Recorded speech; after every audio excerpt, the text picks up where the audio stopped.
Gujarat ST બસના ભાડામાં વધારો થયો છે। ભાડામાં 10% વધારાનો અમલ શરૂ થઈ ચૂક્યો છે। સુરતના લાખો રત્ન કલાકારો પર આની અસર પડશે। ત્યારે દિવાળી સમયે રત્ન કલાકારો વધુ મુસાફરી કરતા હોય છે। ભાવમાં વધારો થતાં મુસાફરોના બજેટ પર અસર થશે। સુરત ડેપોથી રોજની 1000 બસોની ટ્રીપ ઉપડે છે।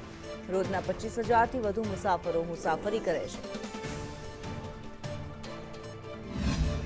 મોંઘવારીનો માર છે તે ફરીથી આમ જનતા પર પડવા જઈ રહ્યો છે। ત્યારે એસટી બસમાં મુસાફરી કરનારને હવે 10% વધુ રકમ ચૂકવવી પડશે, કારણ કે એસટી વિભાગ તરફથી અત્યારે ભાવ વધારો કરવામાં આવ્યો છે। ત્યારે લોકો શું કહી રહ્યા છે તેમની પાસેથી જાણવાના પ્રયાસો કરીશું। બેન, 10% જેટલો ભાવ વધારો કરવામાં આવ્યો, કેટલી તકલીફો પડી શકે છે? અત્યારે આ સમયમાં તો બહુ તકલીફ પડે છે, કેમ કે ભાવ વધારો બહુ થઈ રહ્યો છે, એટલે મુસાફરી જવામાં અને આવવા જવામાં બહુ મુસીબત થાય છે। શું કહેશો ભાવ વધારાને લઈને સરકારે શું વિચારવું જોઈએ? સરકારે થોડો ભાવ ઘટાડો કરવો જોઈએ, જેના લીધે મુસાફરી અવર જવર સરખી રીતે થઈ શકે। અન્ય પેસેન્જર છે તેમની સાથે બેન 10% જેટલો વધારો, હવે મુસાફરી મોંઘી થઈ રહી છે, શું કહેશો તમે? નો વધારે ને 10%, અમુકો 20% ઘટાડાય, એટલે આ નાના માણસોને સારું પડે ને મુસાફરી કરવામાં। હવે એક વ્યક્તિ કામતા હોય ત્યારે હીરા ઉદ્યોગમાં મંદી છે, એમાં બાળકો ભણાવવા, ગુજરાન ચલાવવું અને મુસાફરીમાં બીજે થોડું પછી હાલી શકે એમ, એટલે ઘટાડો કરો જેમ બને એમ સરકારને એમ કેવી, એમ વધારો નહીં, ઘટાડવાનો બધી મોંઘવારીમાં।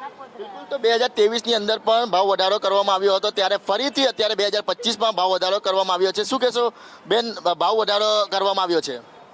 મને ન આવડે બેન, શું કહેશો તમે, ભાવ વધારો કરવામાં આવ્યો છે?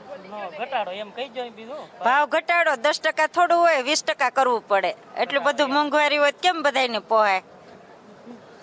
જોઈ શકાય છે કે લોકો છે તે એક જ માંગ કરી રહ્યા છે કે અત્યારે જે ભાવ વધારો કરવામાં આવ્યો છે તે ઓછો કરવામાં આવે, કારણ કે એક બાજુ હીરામાં મંદી ચાલી રહી છે, સુરતમાં ધંધા લોકોનો ભાગી પડ્યા છે, ત્યારે આ 10% વધારો લોકોને નડી રહ્યો છે। શું કહેશો ભાઈ, 10% ભાવ વધારો?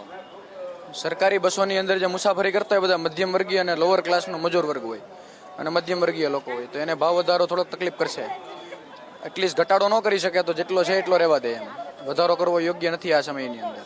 હીરામાં મંદી છે અત્યારે, તો એ માહોલની અંદર એટલા માટે બિલકુલ, તો જે રીતના સરકારી બસની અંદર 10% જેટલો ભાવ વધારો કરવામાં આવ્યો છે, ત્યારે મધ્યમ વર્ગી સૌથી વધારે મુસાફરી કરતા હોય છે તેના જે કહેવાય કે બજેટ પર આ માર પડ્યો હોય તેવું લાગી રહ્યું છે, અને સૌ કોઈ માંગ કરી રહ્યા છે કે ભાવ વધારો જે છે પાછો ખેંચવામાં આવે, જે ભાવ પહેલા ચાલતો હતો તે યથાવત રાખવામાં આવે। કેમેરા પર્સન ભૂષણ ચૌધરી સાથે મનીષ પરમાર, સંદેશ ન્યૂઝ, સુરત।